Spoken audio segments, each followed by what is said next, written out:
14 अप्रैल के इस पावन दिवस के अवसर पर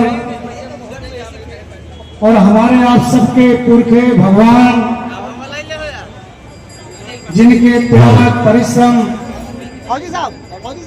मेहनत की बदौलत और जिनके हक और अधिकार जिन्होंने हमको और आप सबको देने का काम किया, जिन्होंने इस देश के संविधान को बनाने का काम किया, जिनकी छत्र छाया में, जिनके आशीर्वाद के कारण हमारे पुरखों से लेकर 21वीं शताब्दी के युवाओं को भी समाज की मुख्य धारा में और समाज की धारा में आगे बढ़ने का अवसर मिल रहा है।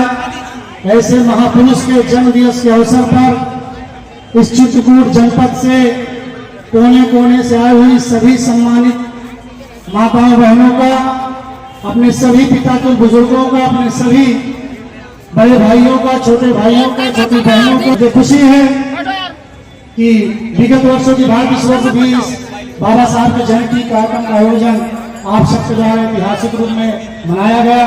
मुझे भी इस कार्यक्रम में सम्मिलित होने का अवसर मिला, इसके लिए भी मैं आप सबका बहुत बहुत आभार और धन्यवाद ज्ञापित करता हूँ। साथियों, बाबा साहब अनुयायी होने नाते या एक पीड़ा हमको और आप सबको है कि जिले में लाखों अनुयायी बाबा साहब के चाहने वाले हैं। देश की आजादी के 75 वर्ष बीत जाने के बाद भी कई गांवों में तो बाबा साहब की प्रतिमाएं स्थापित हैं, उनके नाम से कुछ न कुछ बने हैं बहुत से गांवों में। लेकिन बड़े दुख की बात है कि जिला मुख्यालय में जो 1996-97 में बना, 28-29 साल हो गए, इस जिला मुख्यालय के अंदर ना तो कहीं, जहां तक मेरी जानकारी है, कोई बड़े स्तर पर बाबा साहब की प्रतिमा स्थापित है और ना ही उनके नाम से कोई पार्क बना है और ना ही कोई ऐसा स्थल बना है जहां पर हम सब आप सब लोग मिलकर उनके दिए या उनके नाम पर इकट्ठा हो सके, उनके जन्मदिन के अवसर पर कोई कार्यक्रम कर सके। आज मैंने पहले से काफी दिनों से मन बनाया था और आज मैंने जिलाधिकारी चित्रकूट को पत्र प्रेषित किया है कि नगर पालिका क्षेत्र अथवा जिला मुख्यालय की 5 किलोमीटर की परिधि में, क्योंकि क्षेत्र बहुत बड़ा है, हर गांव में जमीन मिल जाएंगी, कई गांव में बाबा साहब की प्रतिमा स्थापित उनके नाम से कुछ न कुछ बना है, पर जिला मुख्यालय में जहां तक मेरी जानकारी है कोई भी व्यवस्था या कहीं पर अगर माल्यार्पण करना हो, पूजा अर्चना करनी हो, उनके अन्वय विनय करना हो तो कोई जगह नहीं है। मैं आज इस मंच के माध्यम से बताना चाहूंगा कि मैंने जिलाधिकारी चित्रकूट को पत्र प्रेषित किया है।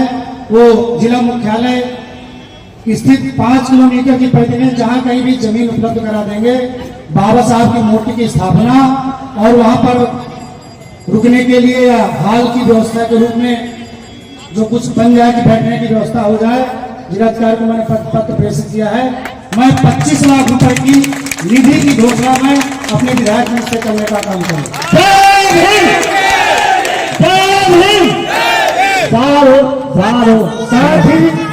साथ ही मैं ऐसी कोई बात नहीं कहना चाहूंगा कि पक्ष विपक्ष की बात आए, लेकिन इस बात को भी मैं कहना चाहता हूं कि हम बाबा साहब के अनुयायी लोग हैं।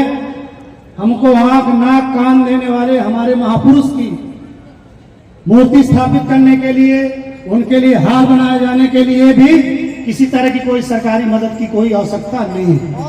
मैं चाहूंगा कि आप और हम सब लोग एकजुट हो गए, आप जमीन की व्यवस्था कर दीजिएगा। मूर्ति बनाने में लाख, 1.5 लाख, 2 लाख का जो भी खर्चा है आप मुझे बता दीजिएगा। मैं 2 लाख रुपए नगद पैसा बाबा साहब की मूर्ति की स्थापना के लिए भी इस आयोजन कमेटी को दूंगा। जवाब अगर जमीन प्रशासन देता है तो ठीक है, अगर नहीं देता तो हम और साहब सब लोग, मुझे लगता है यहाँ पर हजारों लोग हैं, अगर 1-1 हजार रुपया भी हम इकट्ठा कर देंगे तो हमें किसी निधि, विधायक, सांसद, दुनियादारी की जरूरत नहीं है। हम खुद सक्षम लोग हैं, मदद कर देंगे। तो जो मेरा कर्तव्य था मैंने चिट्ठी लिख दिया है। अगर सरकार, जिला प्रशासन जमीन देगा तो ठीक है, नहीं तो ज्यादा नहीं, 10 लाख की जमीन मिलेगी, 10 लाख की मूर्ति लगेगी, 20 लाख का मामला है। आज हमारा सब लोग यहाँ से शपथ दे के जाएंगे कि 2 लाख रुपए मैं दूंगा, 18 लाख की व्यवस्था आप सब लोग बहुजन समाज में पैदा हुए बाबा साहब को मानने वाले करेंगे। मैं पुनः आप सबका बहुत बहुत आभार और धन्यवाद ज्ञापित करता हूँ। क्षमा प्रार्थी हूँ, एक जगह कार्यक्रम मुझे जाना है। मेरे शब्दों से अगर किसी प्रकार को किसी को ठेस पहुंची हो या कुछ गलत बोल दिया हूँ तो मैं आप सबसे छूटा हूँ, क्षमा प्रार्थी हूँ। जय भीम, जय समाजवाद, जय बहुजन। धन्यवाद। ज्ञानचंद राउत जी